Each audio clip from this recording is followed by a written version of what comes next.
ही चला था जानिबे मंजिल, और आप जैसे भाई मिलते गए और एक कारवां बनता गया महोदय।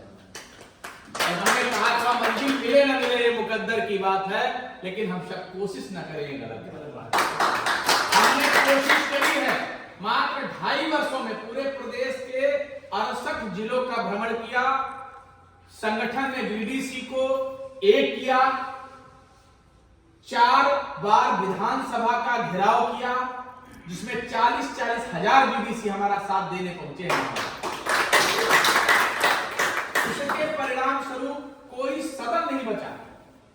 पंचायती राज व्यवस्था 1961 में माननीय बीडीसी महोदय बनी थी। आपका 73वां संशोधन पूर्ण रूप से लागू नहीं हुआ है। जो 1995 में जब 73वां संशोधन आंशिक रूप से लागू हुआ, तो प्रधान बीडीसी और डीडीसी के प्रॉपर चुनाव होने लगे। उससे पहले चुनाव होते थे, कभी नहीं होते।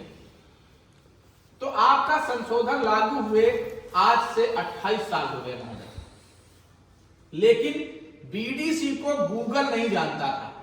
1 सितंबर 2021 को पहला कार्यक्रम मैंने लखनऊ में किया, तब गूगल पे बीडीसी का मतलब नहीं आता था। गूगल को कोई, बीडीसी को कोई जानता नहीं था। खासकर मैं लखनऊ विश्वविद्यालय में पढ़ा, मैं शहरी परिवेश में रहा, तो बीडीसी होता क्या है वास्तव में मुझे भी नहीं पता। माननीय संस्थापक विजय दादा जी को मैं इस पावन धरती से धन्यवाद ज्ञापित करता हूं कि वो कोरोना काल में मैं ठीक हुआ था कोरोना से, और हमारे घर पर आए। उन्होंने कहा कि एक ऐसा पद है जिस पर लोग शोषित और वंचित हो। तो हमने उस कोरोना काल में ही बड़ी स्टडी करा। हमने आपके बीडीसी पद के लिए पीएचडी करी है, आप समझिए। फिर हमने इसको एक मुकदमे की तरह, क्योंकि मैं अधिवक्ता भी हूं, मैं एक अधिवक्ता की तरह आपके मुकदमे को लिया। मैं बीडीसी नहीं हूं, फिर भी अपनी जान को हथेली में डालकर, भाई लोग जान को हथेली में डालकर पिछले 2.5 वर्षों से लगातार आपके लिए हम लड़ रहे हैं। जो बीडीसी ब्लॉक में जाने की हिम्मत नहीं रखता था, पूरे प्रदेश में 7 एमएलसी के हमारे प्रत्याशी लड़े, 17 ने पर्चा भरा, 7 ने पूरा चुनाव लड़ा, जिसमें हमारे फौजी दादा भी रहे, जो सुल्तान पूछने का काम किया हमारे बीडीसी ने। हमारा पर्चा लखनऊ से कैंसिल कर दिया गया, डीएम साहब ने कैंसिल कर दिया। मौजूदा सरकार को समाजवादी पार्टी के एमएलसी प्रत्याशी से तनिक भी डर नहीं था। डर था तो केवल नवनीत शुक्ला से, बीडीसी संघ से महोदय, आपसे डर था। क्योंकि हमने कहा था जहां जो मिले ले लेना, लेकिन जब अंदर जाना तो अपने ही बीडीसी के प्रत्याशी के आगे एक लगाना। भयभीत हो चुकी थी सरकार, हमारा पर्चा खारिज हो गया। हमने यहां पर माननीय एमएलसी महोदय अक्षय प्रताप जी का मैंने समर्थन किया। पास में कुछ जिले थे, क्योंकि यहां से हमारा कोई प्रत्याशी नहीं था, तो हमें किसी न किसी का समर्थन करना था। आप यकीन मानिए 2021 में मैं जब चला, मैंने बीडीसी से पूछा कि आपका एमएलसी कौन है, तो बीडीसी एमएलसी का नाम नहीं जानता, एमएलसी का मतलब नहीं जानता था। केवल आज 27 सालों में नहीं, आजादी से लेकर अब तक जब से ये पद का सृजन हुआ, इन बीडीसी भाइयों को केवल इस्तेमाल किया गया और उन्हें छोड़ दिया गया। लेकिन उसका दोषी पूरी कोई एक व्यक्ति विशेष नहीं है महोदय। आपसे निवेदन करेंगे, ये व्यवस्था बना दी गई। केवल बीडीसी को लोगों ने बिकाऊ कहा। हमने कहा बीडीसी बिकाऊ नहीं है, बीडीसी टिकाऊ है। अगर आप यकीन मानिए, आप पर भरोसा मुझे ना होता तो आज 2.5 साल से संगठन चल नहीं रहा होता।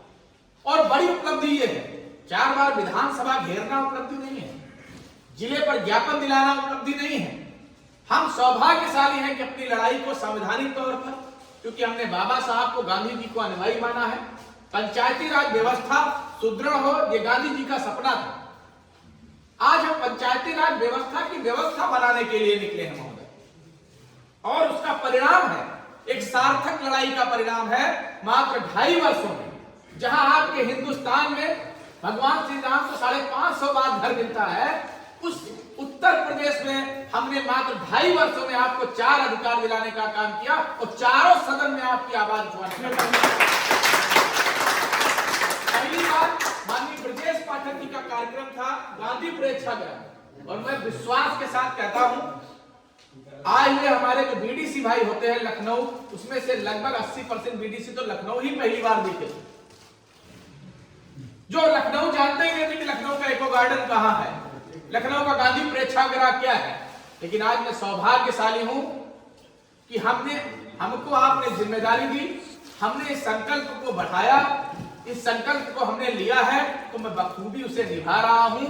हमने कहा था कि ना हम थकेंगे, ना झुकेंगे, ना रुकेंगे, अपना अधिकार लेके रहेंगे।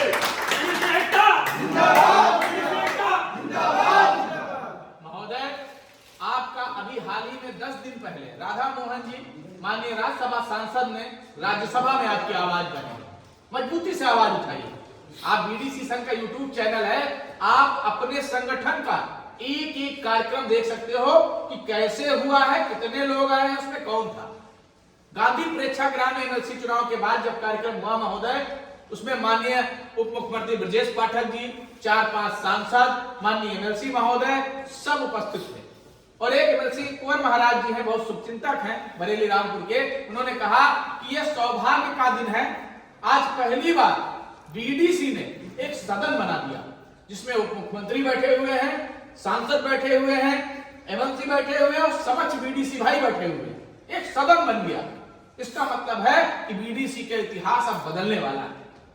और निश्चित तौर पर आपको यकीन से मैं बताता हूं, किसी प्रकार झूठ की, ईमानदारी की नींव पर यह संगठन रखा हुआ। यह संगठन ना तो किसी से चंदा लेता है, ना किसी बीडीसी को पद देने का पैसा लेता है। रिंकू भाई ने व्यवस्था कर दी, ये व्यवस्था हो गई। हम कार्यक्रम प्रदेश में करते हैं, रिंकू भाई हमारे मिश्रा जी ने 1500 भेज दिया, वहां का कार्यक्रम हो गया। आप सोचिए, एक पारिवारिक भावना से प्रेरित एक आगरा के बीडीसी को मैनपुरी का बीडीसी जाकर अगर खून देने लगे, लखनऊ का बीडीसी अजीत भाई लखीमपुर से आए हुए बीडीसी को खून देने लगे, तो आप क्या सोचते हैं कैसा परिवार है? मेरे रोए खड़े हो रहे हैं, मेरे रोए खड़े हो रहे हैं। बहुत बड़ी आप शक्ति बन चुके हैं महोदय। चारों सदन में 4 बार आपका सदन हुआ है, जब से हमारा संगठन बना, जब से विधानसभा का चुनाव हुआ, उसके बाद 4 बार सदन हुआ है उत्तर प्रदेश का। तो चारों बार आपकी आवाज संगठन की उठी है और अब की बार 10 मिनट मैं उनके माननीय मुख्यमंत्री के समक्ष बैठकर आपकी वार्ता करके आया हूं, अभी 15 दिन पहले नहीं। और किसके सौजन्य से? माननीय आपके बगल के माननीय शैलेंद्र प्रताप जी के सौजन्य से उन्होंने मुख्यमंत्री जी से सीधे हमारे संगठन को मिलाने का कार्य किया और कहा आप अपनी बात को अपने महाराज जी के सामने सीधे रखिएगा। सड़क से लेके सभी सदन तक बिना आपके सहयोग के संगठन पहुंच गया। और आप जब जिस दिन आप लोग सहयोग कर देंगे तो आप सोचिए संगठन कहां पहुंच जाएगा। 500 साल जहां भगवान राम को लग गए, वहां पर इतनी लड़ाई आप सोचिए, कल्पना नहीं की जा सकती। आप यकीन मानिए, मैंने लोगों ने कहा कि आप प्रिंट आउट दो, आपको कुछ आपके संगठन के लिए सोचते हैं।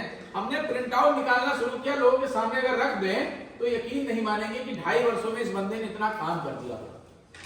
अगर कर दिया होगा इसका मतलब इसके पीछे कोई फाइनेंसर है, कहीं से फंडिंग हो रही है। ईश्वर साक्षी है कि हमारा फाइनेंसर हमारा बीडीसी भाई है। ईश्वर साक्षी है कि हम लोग खुद आपस में ही अपने फाइनेंसर हैं, हम लोग एक दूसरे को फंडिंग कर लेते हैं। और इतने संघर्ष का परिणाम क्या हुआ? देखिए, केवल संघर्ष नहीं हुआ, उत्तर प्रदेश का एक माननीय बीडीसी को जानने लगा। गूगल पे सर्च करिए, आप डालिए बीडीसी संघ राष्ट्रीय अध्यक्ष नवनीत शुक्ला बीडीसी संघ, लिख के आ जाए। बीडीसी क्या है, आपको सारी चीजें बीडीसी के बारे में मिल जाएगी।